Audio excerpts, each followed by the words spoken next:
Welcome back to What You'll Learn. My name is Adam Ashton. And my name is Adam Jones. We just interviewed Brian Wansink, the author of Mindless Eating and Slim by Design, and a whole bunch of sick studies about how you can eat less without effort for all you lazy bastards who want to lose weight but don't want to do it by depriving yourself.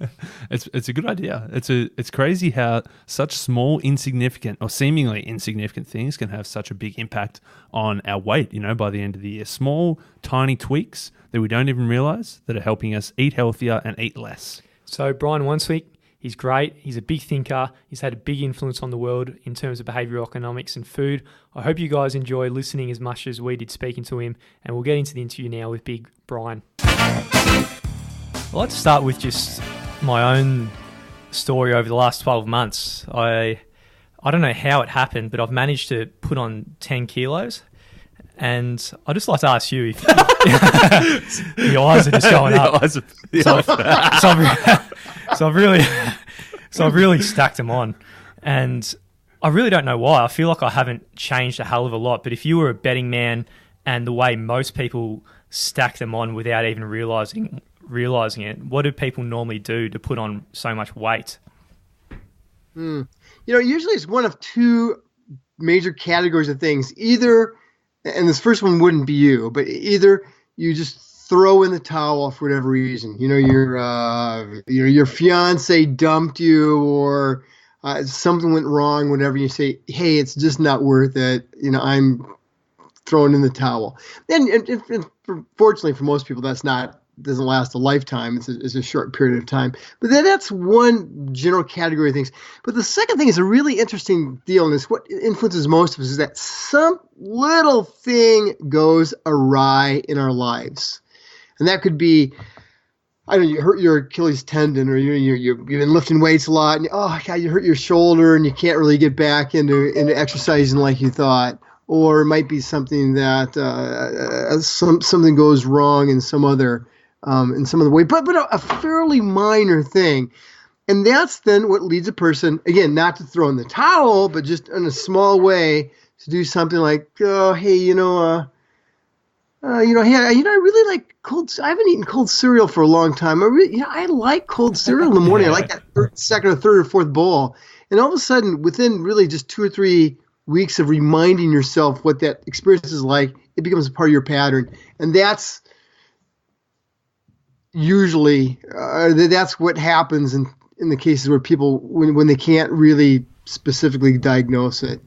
Nice. When I was reading your books, Mindless Eating and Slim by Design, there's a few examples of foods that I was just not familiar with at all. One of the most disturbing ones for me was called hamburger helper, which we don't have here, but so I had to Google it. And so it was like macaroni and cheese, which is already pretty bad, but it's got cheeseburgers crumbled into it. So I thought that was bizarre. I don't know if that's just an American thing, but it sounds like you guys have got some serious food over there. Coming from the guy who probably had Vegemite this morning for breakfast, right? We've got some really, really strange things. But the thing is with Hamburger Helper, and this isn't uniquely American, but it's become much more that way, is that this idea of the one dish meal is what made things like Hamburger Helper so popular. It's this sort of thing like a tater tot casserole or something where you're mixing hamburger and green beans and a can of soup, and you have one thing. It's got like 3/4 of all your food groups in there, and it's a one dish meal. And Hamburger Helper was the first American thing to make it really easy. You take a box of stuff. It's got pasta in it. It's got a little bag of flavoring, and you just add it to a pound of hamburger. So yeah, it's cool. But a lot of cultures have the same thing. Scotland has haggis, which is kind of Hamburger Helper in a cheap stomach. Yeah, it's probably the next level. Yeah. Well, I think Australia's not much different. Something that's really taken off this year was the halal snack pack over the last 12 months. It's just basically a whole bunch of cheese with chips, a little bit of meats, all the garlic sauce, barbecue sauce. It's one of my favourite foods. As I'm saying this, maybe this explains my 10 kgs. But that's all right. That's okay. So I guess the way the world is now, we are getting fatter as a whole. So with your work, how is it different to traditional dieting with your philosophies toward, I guess, losing weight and eating better? Dieting works great for the 5% of the population who can actually do it for more than the temporary amount of time. The thing is, for most of us, our lives are just too crazy. They're filled with, 15 things on our to-do list when we get home. They're filled with interruptions, like a lot of the ones that happen to us every day. And for us to, eat a pea and taste it and kind of then eat the second pea, it's a great way to enjoy food. It's a great way to eat less, but it's just not practical for us. And so my philosophy has been, we need to set things up in a way that actually mindlessly help people eat less without having to fully think about every bite. And for most of us, that's more consistent with our lives. We won't eat perfect. We won't enjoy our food as much, but we'll do it and it'll get us back to where we want. Yeah, fantastic. There's a whole bunch of different diets and different hacks and, the 10-day cleanse and so on. One that came up on our podcast, we were talking about the magician Penn Jillette, who lost a hell of a lot of weight, and all he did was... He's a cool guy. He is a very cool guy, and all he did was he ate potatoes for a month. That was all he did, was eat potatoes, and he said that was his way of just breaking all the bad food habits he'd created. What do you think about just eating potatoes for a month? Well, the thing about any of these sort of shock measures, you could say, I'm going to be going on the ice cream diet. I'm only going to eat ice cream for a week. Or that sounds like an awesome diet. Well, I think it probably is for the first 2/3 of a day. Yes, totally. Then after that, you're just like, oh, God. But the thing about most of those is, regardless of what they might do for your health, and let's say independent of whether you lose weight doing it or not, what it does is it does shock you into realizing what you need and what you don't need, what you sort of treasure and what you don't really treasure. And if you're in the process of just eating all sorts of garbage all the time, once you go on any of these sort of shock diets, like the only, soup for a week or whatever, even after 2 or 3 days, you clearly say, I love coffee or candy or whatever. So that's the thing about these shock diets, is what they usually do is they pique our awareness about some of the things that we're doing that we otherwise wouldn't be aware of. And what it does is it allows a real nice opportunity for a course correction when we come back and sort of break the fast. Mm. Amazing. On that 31st day when we don't eat potatoes anymore. That's fantastic. Amazing. So I guess with some of your strategies, as you outlined before, it's a little bit different to the traditional dieting. It's all about setting up the spaces around you so you can unconsciously and let the irrational parts of you actually just eat a little bit better. A lot of people probably wouldn't think that they're irrational and can manipulate themselves and set things up like you suggest. So I'd like for you to just talk about how we might be irrational in our eating choices and how we can use that for our benefit. Oh, that's a great question.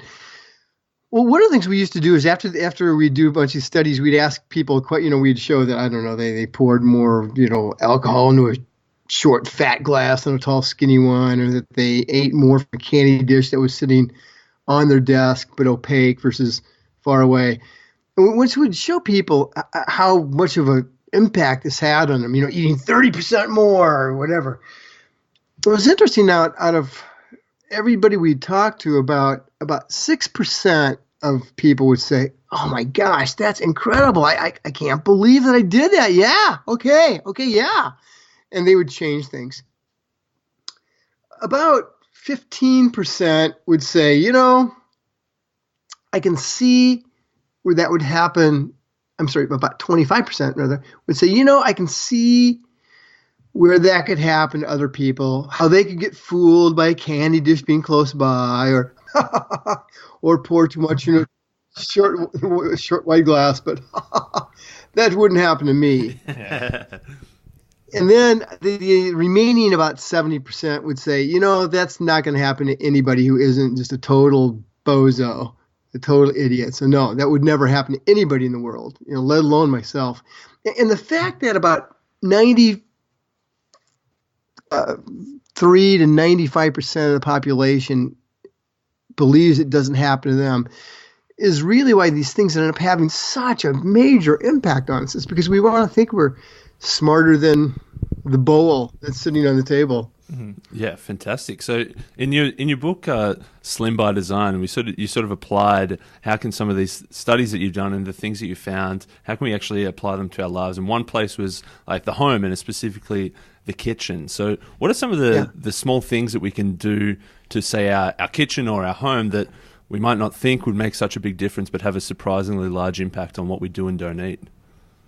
Yeah, well, there's tons of things that we can do that will influence a person who's more of a meal binger. For instance, they overeat meals than if they're like a frequent snacker. Okay, but some things that influence like everybody to some extent is the food that's sitting on the counter.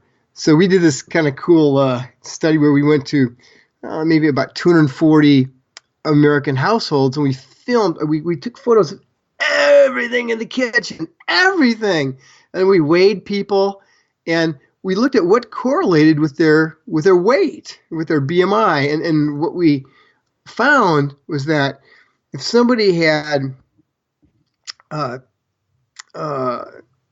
if they had a fruit bowl anywhere on the counter, if they had a piece of fruit anywhere in the whole place, on average they weighed about 8 pounds less, about 3.5 kilos less than the exact person next door who didn't have a fruit bowl out.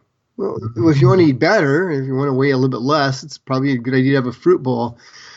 But then we also found that people who had a box of cereal visible, breakfast cereal,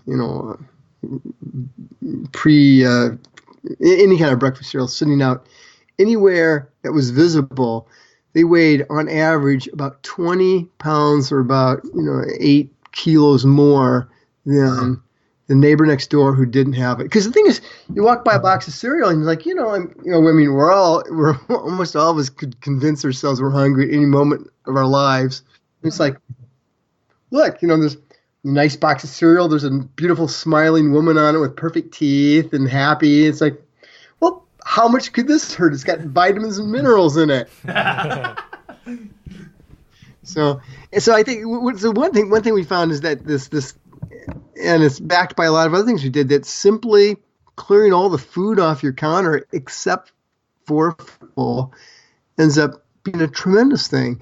And then we've also found even with fruit bowls, we found that fruit bowls are really super effective if they're within about an arm's length away, with about 2/3 of a meter from a well-traveled part of your kitchen.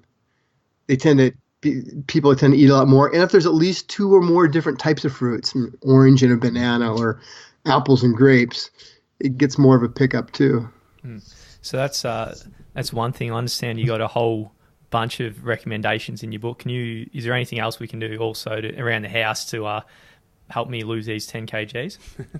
Yeah, so a couple other things that would be pretty easy. That, I mean, some things might be kind of obvious, but the things that would be non-obvious, we found that, and I did this with a postdoc who was a postdoctoral fellow who's with me here at Cornell, and he's now actually a professor in Australia. And we did something where we cluttered up the room, made it really cluttery, like a lot of kitchens are, Then we had kind of newspaper sitting on the table, and we had, dishes in the dish rack. We had stuff out, and the chairs were a little, out, and we, silverware laying around. And we found that when we did that, people were much, much more likely to snack if they were in the kitchen than if it was a nice, neat kitchen. So in both cases, we had snacks, just really tempting snacks, just sitting on the table. But in one case, we also just had the mail laying on the table, and we had papers over here, and the phone is ringing, and all this other garbage is going on. And it's simply that we believe that if you are primed with the idea that everything in the world is out of control, it's like, why do I need to be in control? I mean, everything else in this place seems to be chaos. And we found, actually, it's kind of cool. We did this other thing related to it where we said, well, if it's this feeling of chaos or this feeling of being unsettled that can cause a person to think, I forget, I'm just going to grab some cookies or whatever. What if we put somebody in a state where they're really calm? And so we kind of did this somewhat of a meditative thing before people were in this environment. We had them kind of effectively meditate and think of a time when they were in control and things were peaceful. And we found that if we do that to a person, they're not hardly influenced at all by the mess. But the whole fact is, we can't go into a meditative state every time we walk into the kitchen. It's a whole lot easier to Oh, hell yeah. Just clean up. So yeah. So all the people who like meditation and like this mindfulness kind of go, therefore, yes, I see. I'm above this.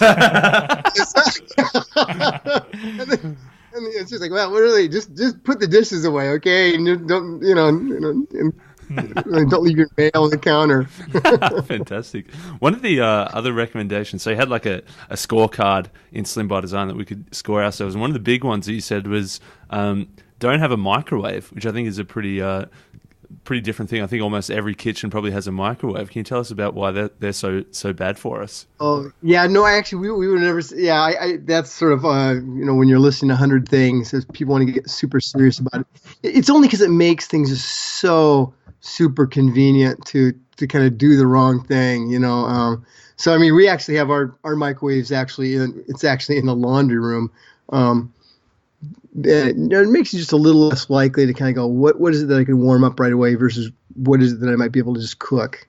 But that's crazy serious. I wouldn't recommend. In the same way we found that it's been suggested in some cases that some colors can end up influencing whether you're down or whether you're up. But God forbid the person who kind of goes and says, I want to repaint the entire kitchen because I might eat 3 calories less every day. So, some of these things, it's okay, but it's just not practical. And that's what all of our research has tried to focus on. What are the things that could practically be done, not that would work once in some crazy lab study, but would work practically for Adam every day without him having to worry about it. No, let me give you an example. So this is kind of funny. This is maybe 7 or so years ago.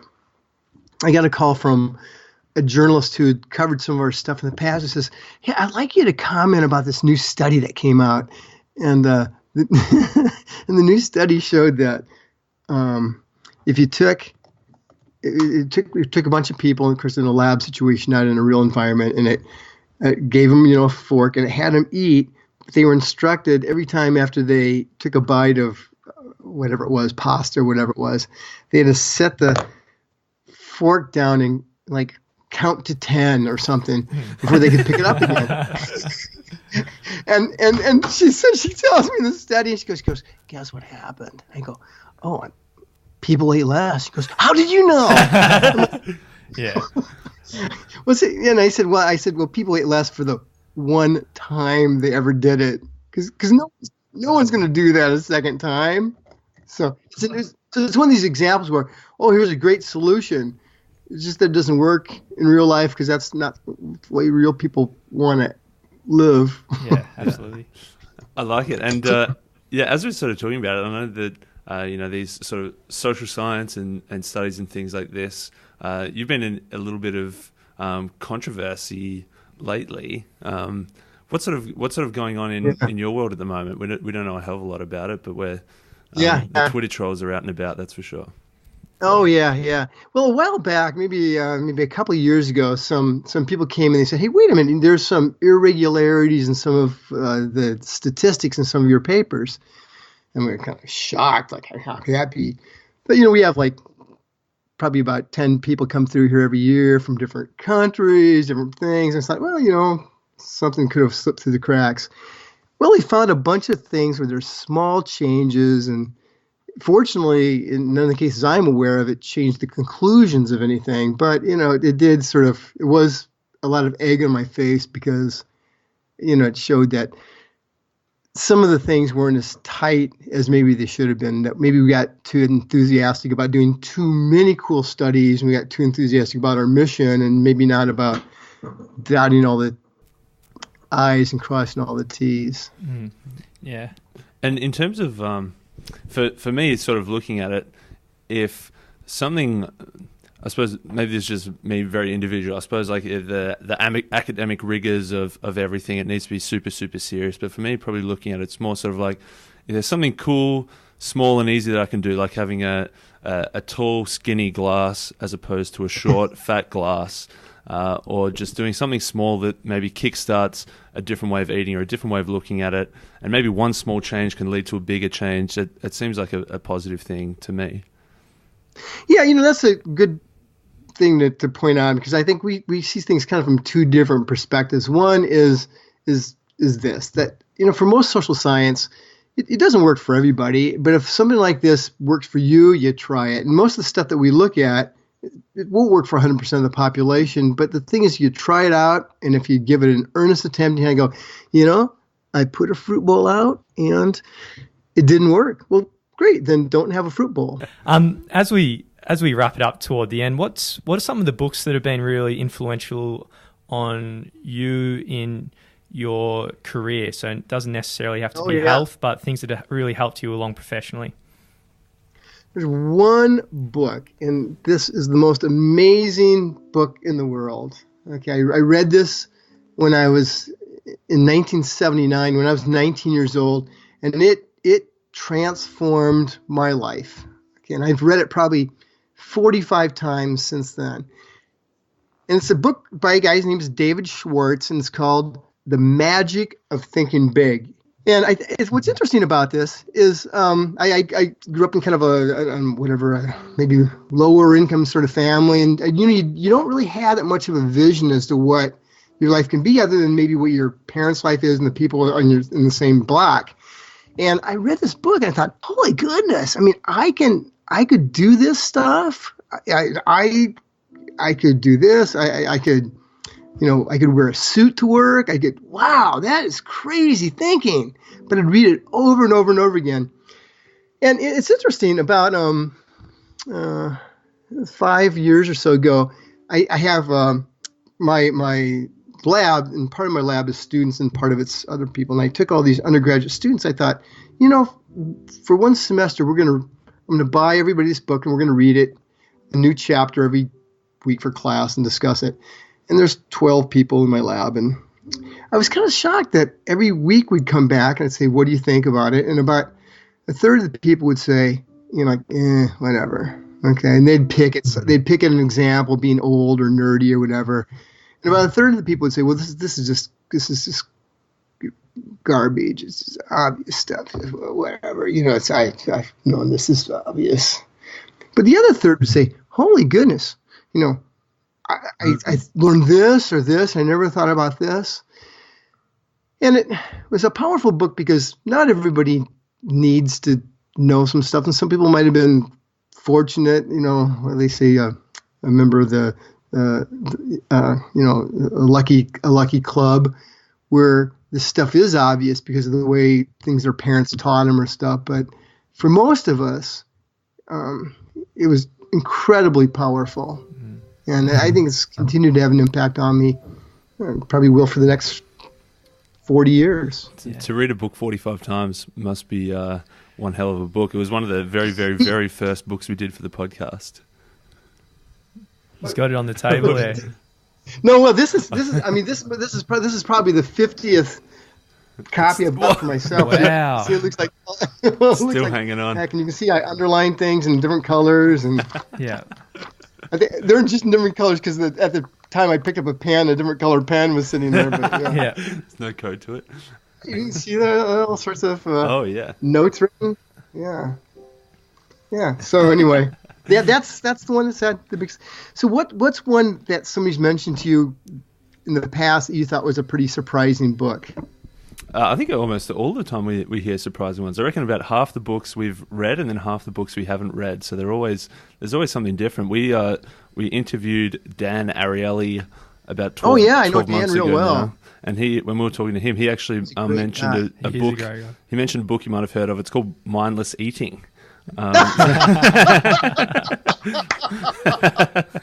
it's funny. So- And he's like the smartest guy in marketing. He is unbelievable. The guy is just incredible, like in all ways. Yeah, we actually went to the ballet with him when he was in Sydney and got kebabs.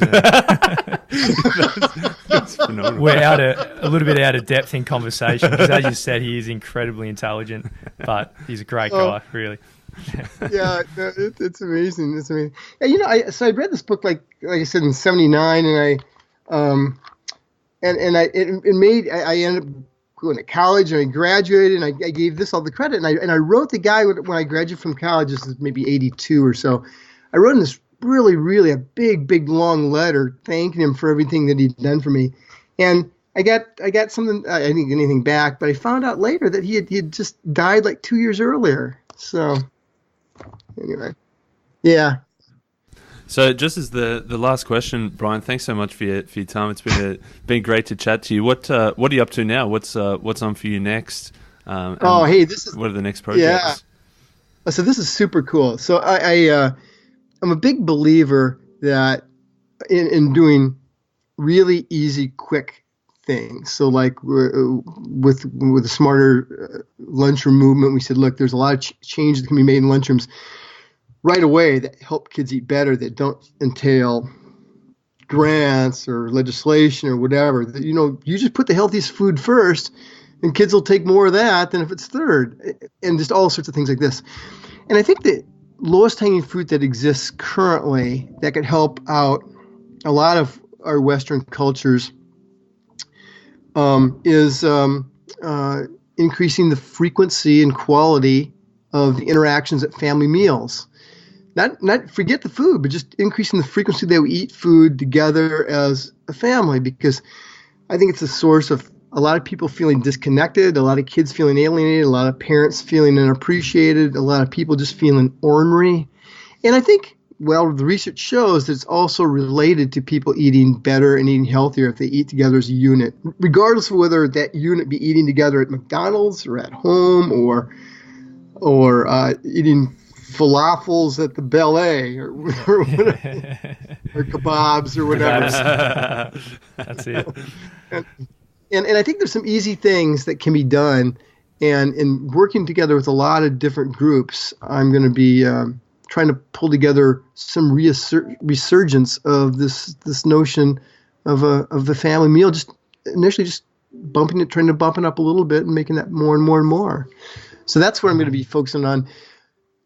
Right now, I've got some other stuff I'm kind of working on, but starting in June, that's when I'm going to turn to just with a lot of focus.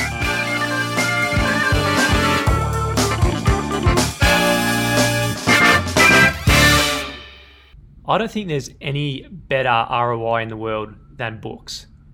For $25 and a few hours, you can actually access someone else's whole life learnings in whatever field they may have.